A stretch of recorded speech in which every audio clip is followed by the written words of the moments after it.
নমস্কার বন্ধু। আজ দেবশায়ানী একাদশীর এই পবিত্র তিথিতে শুনুন ভগবান বিষ্ণুর গায়ত্রী মন্ত্র, যা আপনাকে দেবে জীবনে শান্তি, সাফল্য এবং ভগবানের কৃপা।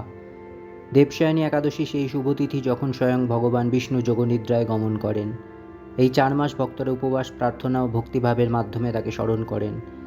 এই দিন বিষ্ণু গায়ত্রী মন্ত্র জপ করলে সমস্ত পাপ বিনাশ হয় এবং জীবনে সৌভাগ্য প্রবাহিত হয়। এই মন্ত্রের অর্থ কী? এই মন্ত্রের অর্থ, চলুন আমরা ভগবান নারায়ণের তত্ত্বকে জানি, ভগবান বাসুদেবের উপর ধ্যান করি এবং সেই বিষ্ণু আমাদেরকে বুদ্ধি প্রেরণা দিক। এই মন্ত্র জপের নিয়ম কী? দেবশায়ানী একাদশীর দিন সকালে স্নান সেরে পরিষ্কার স্থানে বসুন, প্রদীপ ও ধূপ জ্বালিয়ে ভগবান বিষ্ণুর ছবি বা মূর্তির সামনে বসুন। 108 বার এই মন্ত্র জপ করুন অথবা শ্রবণ করুন। মন্ত্র জপের পর প্রার্থনা করুন ভগবান বিষ্ণুর চরণে, কল্পনা করুন তার আশীর্বাদে আপনার সকল দুঃখ কষ্ট সব লাঘব হয়ে গেছে। এই মন্ত্র জপের উপকারিতা কী? এই মন্ত্র জপ করলে জীবনের সমস্ত বাধা দূর হয়, মানসিক ও আধ্যাত্মিক শান্তি আসে, ভগবান বিষ্ণুর কৃপায় সুখ ও সমৃদ্ধি লাভ হয়।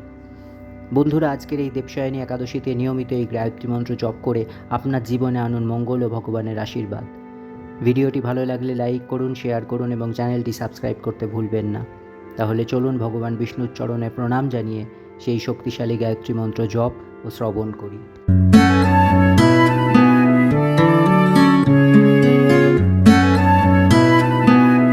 ॐ नारायणाय विद्महे वासुदेवाय धीमहि तन्नो विष्णु प्रचोदयात्। ॐ नारायणाय विद्महे वासुदेवाय धीमहि तन्नो विष्णु प्रचोदयात्। ॐ नारायणाय विद्महे वासुदेवाय धीमहि तन्नो विष्णु प्रचोदयात्। ॐ नारायणाय विद्महे वासुदेवाय धीमहि तन्नो विष्णु प्रचोदयात्। ॐ नारायणाय विद्महे वासुदेवाय धीमहि तन्नो विष्णु प्रचोदयात्। ॐ नारायणाय विद्महे वासुदेवाय धीमहि तन्नो विष्णु प्रचोदयात्। ॐ नारायणाय विद्महे वासुदेवाय धीमहि तन्नो विष्णु प्रचोदयात्।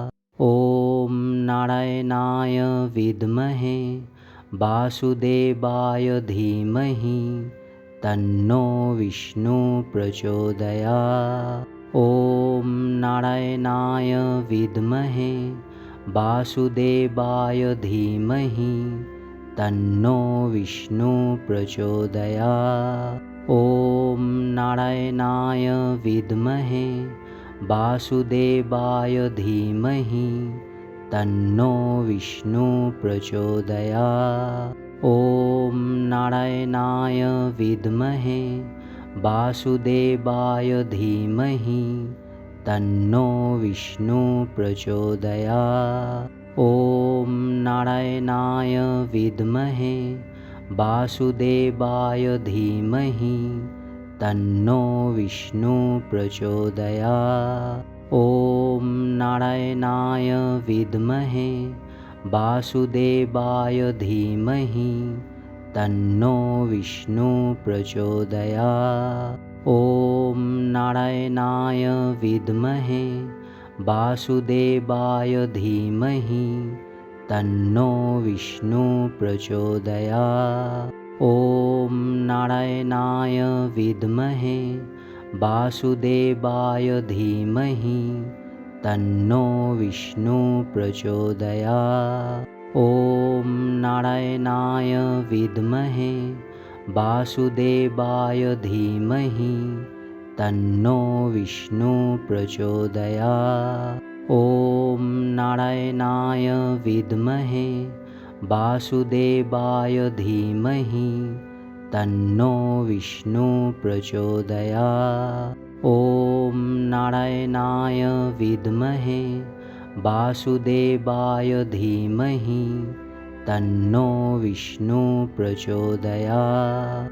ॐ नारायणाय विद्महे वासुदेवाय धीमहि तन्नो विष्णु प्रचोदयात्। ॐ नारायणाय विद्महे वासुदेवाय धीमहि तन्नो विष्णु प्रचोदयात्। ॐ नारायणाय विद्महे वासुदेवाय धीमहि तन्नो विष्णु प्रचोदयात्। ॐ नारायणाय विद्महे वासुदेवाय धीमहि तन्नो विष्णु प्रचोदयात्। ॐ नारायणाय विद्महे वासुदेवाय धीमहि तन्नो विष्णु प्रचोदयात्। ॐ नारायणाय विद्महे वासुदेवाय धीमहि तन्नो विष्णु प्रचोदयात्। ॐ नारायणाय विद्महे वासुदेवाय धीमहि तन्नो विष्णु प्रचोदयात्। ॐ नारायणाय विद्महे वासुदेवाय धीमहि तन्नो विष्णु प्रचोदयात्। ॐ नारायणाय विद्महे वासुदेवाय धीमहि तन्नो विष्णु प्रचोदयात्। ॐ नारायणाय विद्महे वासुदेवाय धीमहि तन्नो विष्णु प्रचोदयात्।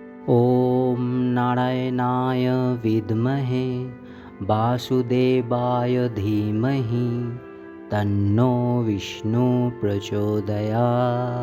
ॐ नारायणाय विद्महे वासुदेवाय धीमहि तन्नो विष्णु प्रचोदयात्। ॐ नारायणाय विद्महे वासुदेवाय धीमहि तन्नो विष्णु प्रचोदयात्।